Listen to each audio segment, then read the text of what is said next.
Hello students, our new topic is interest on partners drawings. Drawings हमने 11th class में ही पढ़ा है, एक बार और इसके बारे में बता देते हैं। Drawings mean the amount withdrawn in cash और in kind by partner for their personal use.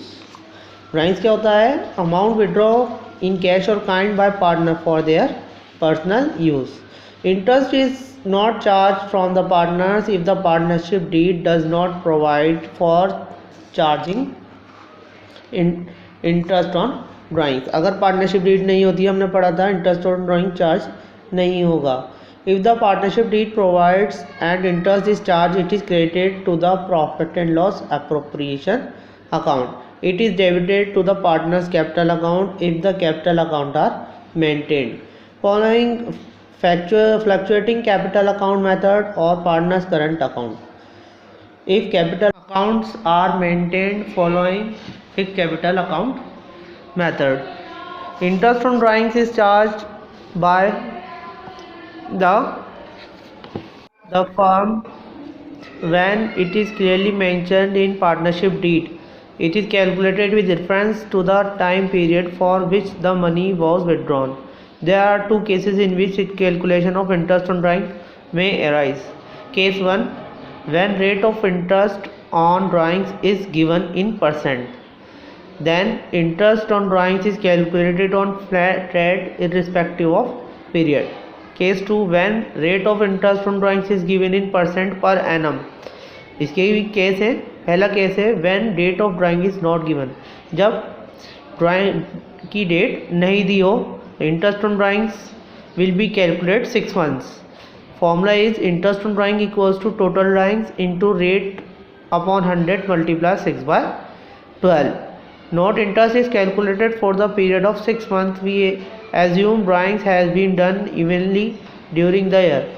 That is why we take average 6 months tenure.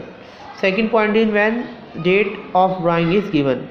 Interest will be calculated. The formula is interest on drawing equal to total drawings into rate upon 100 multiply time left after drawings upon 12. Now let's see case 3rd.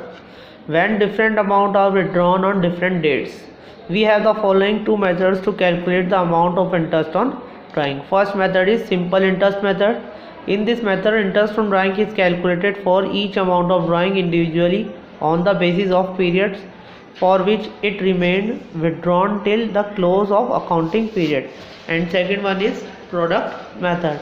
In this method, the amount of withdrawn drawings are multiplied by the period for which it is remained withdrawn during the period. Thereafter, the products are added and interest is calculated on the total of products so arrived at for 1 month. The advantage of this system is the separate calculation are not required each time. जब different amount withdraw किया जाता है partners through different date पर, तो उसके दो method होते हैं, सिंपल इंटरेस्ट मेथड और प्रोडक्ट मेथड। तो ये दो मेथड थे। इसका प्रैक्टिकल क्वेश्चन करते हैं। We can explain the above mention two methods with the help of an example. Month as given date drawings. May 1st 12,000 drawing amount, July 31st 6,000, September 30 9,000, November 30 12,000, Jan 1st 8,000 and March 31st 7,000. Interest on drawing is to be charged at the rate 9% per annum. सबसे पहले हम simple method से interest on drawings calculate करेंगे। इस तरीके से इसको हम अरेंज करेंगे डेट वाइज। मई 1st 31st जुलाई, 30 सितंबर, 30 नवंबर, 1st जैन एंड 31st मार्च। अमाउंट इसका लिखा 12,000, 6,000, 9,000, 12,000, 8,000, 7,000। अब हम इसके पीरियड कैलकुलेट करेंगे। हमारा 12 मंथ पीरियड होता है अकाउंटिंग ईयर, जो कि स्टार्ट हो रहा है 1 अप्रैल टू 31 मार्च। अब 1 मई से 31 मार्च तक हम मंथ कैलकुलेट करेंगे। इसमें 1 मई से 31 मार्च तक मंथ कैलकुलेट करेंगे। तो 1 मई से 31 मार्च तक 11 मंथ होते हैं, तो हमने 11th मंथ लिख दिया पीरियड में। इसी तरीके से सेम 31 जुलाई से 31 मार्च तक मंथ कैलकुलेट करेंगे। 8 मंथ 30 सितंबर से 31 मार्च तक 6 मंथ्स, 30 नवंबर से 31 मार्च तक 4 मंथ्स, जैन से 31 मार्च तक 3 मंथ्स, और 31 मार्च लास्ट मंथ की लास्ट डेट को कर रहा है तो इसमें कोई पीरियड नहीं आएगा, 0। फिर हम हमारा इंटरेस्ट का फॉर्मूला लगाएंगे। Interest on drawings equals to total drawings into rate upon 100 multiply period upon 12। तो 12,000 मल्टीप्लाई 9%, 9 अपॉन 100 मल्टीप्लाई 11/12। तो इस तरीके से हर महीने का अलग अलग इंटरेस्ट कैलकुलेट करेंगे। तो 990 रुपीज़ आ जाएगा। 6,000 मल्टीप्लाई 9 अपॉन 100 मल्टीप्लाई 8/12, तो 360 रुपीज़।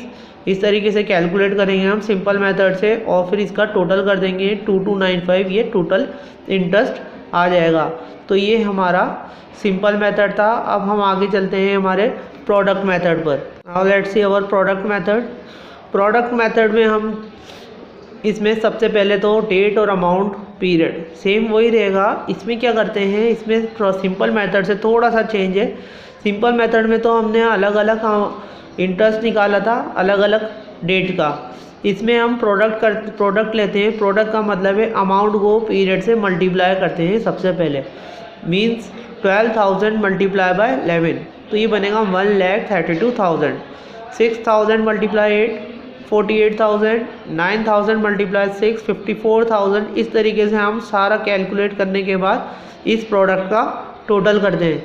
टोटल आ गया इसका 3,06,000 रुपीज़।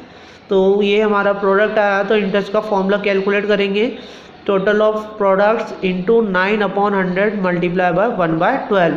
ये इंटरेस्ट का कैलकुलेट करने का फॉर्मूला है। तो हम हमारा टोटल ऑफ प्रोडक्ट कितना है, 3,06,000 मल्टीप्लाई 9% रेट ऑफ इंटरेस्ट है 9 अपॉन 100 मल्टीप्लाई 1/12। ये हमारे फॉर्मूला पुट करा तो हमने इसको काट करके इसका आंसर आया है 2295। तो प्रोडक्ट मेथड से हम इंटरेस्ट ऑन ड्राइंग्स इस तरीके से कैलकुलेट करते हैं। अब हम हमारी नेक्स्ट क्लास में इसका एवरेज मेथड पढ़ेंगे। तो एवरेज मेथड में हम मंथ में, एंड में, बिगिनिंग में कितने महीने का कितना कितना इंटरेस्ट लगता है वो चेक करेंगे, वो कैलकुलेट करेंगे। Thank you very much.